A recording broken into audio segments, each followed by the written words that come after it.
என்ன சொல்ல வர, இந்த பசங்களுக்கெல்லாம் ரூம் போட்டு கொடுக்க சொல்றியா? அப்படி பண்ணாலும் தப்பில்லை சார். அதுக்கு தேவையான கைடன்ஸ் கொடுக்கணும் சார். நல்லது கெட்டது சொல்லி கொடுக்கணும் சார். அது எப்படிமா பேரண்ட்ஸ் இதை பத்தி குழந்தைகளோட பேசுறது? நம்ம கலாச்சாரத்துக்கு இடம் கொடுக்காது. ஐயோ சார், அந்தந்த வயசுல வர இமோஷன்ஸ், ஃபீலிங்ஸ், பிசிக்கல் தேவைகள் நிறைவேறாட்டி இந்த பசங்களுக்கு அதை தவிர வேற ஒன்றும் மண்டையில ஏறாது சார்.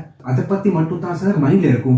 அதான் சார் நம்ம நாட்டுல செக்ஸ்னு சொன்னாலே வாயை பிறந்துருவாங்க. உதாரணத்தை நமக்கு மாற்ற முடியாது. எனக்கு கல்லா கட்டலாம் சரி, மீதி கதை நீ சொல்லணும். அதான் சார் கதை எப்படி ஒரு பொண்ணோட வாழ்க்கை கேள்விக்குறியாச்சு. எப்படி கேள்விக்குறியாகும்? நம்ம கலாச்சாரம் தான் சார். ஒரு பெண்ணோ ஆனோ வயசுக்கு வந்துட்டா அவங்க முழுமையா மாறிடுறாங்க சார். அதுக்கு காரணம் சயின்ஸ், ஹோமோன்ஸ், கடவுள் எது வேணாலும் சொல்லலாம் சார். அப்படியா? என்ன நொப்பிடியா? இல்ல, பசங்க எது வேணாலும் பண்ணலாம் பருவ வயசுல. ஆனா பொண்ணுங்க, பெண்கள் மனுஷன் இல்லையா? இல்லவே இல்லமா. என்னது? இல்ல, அதையும் தாண்டி புனிதமானதுன்னு சொல்ல வந்து அதான் எங்களுக்கு தலை தூக்கூடாம இன்னும் ப்ரெஷர் பண்ணிட்டு இருக்கீங்களா? பாசத்துக்குமா? பாசத்துக்கு இப்படி ஒரு தாட் இருக்கா? சரிமா, நீ அதை விடு. ஆமா, ரம்யாவோட பருவ காதலுக்கு என்னாச்சு? யாரு இல்ல சார்?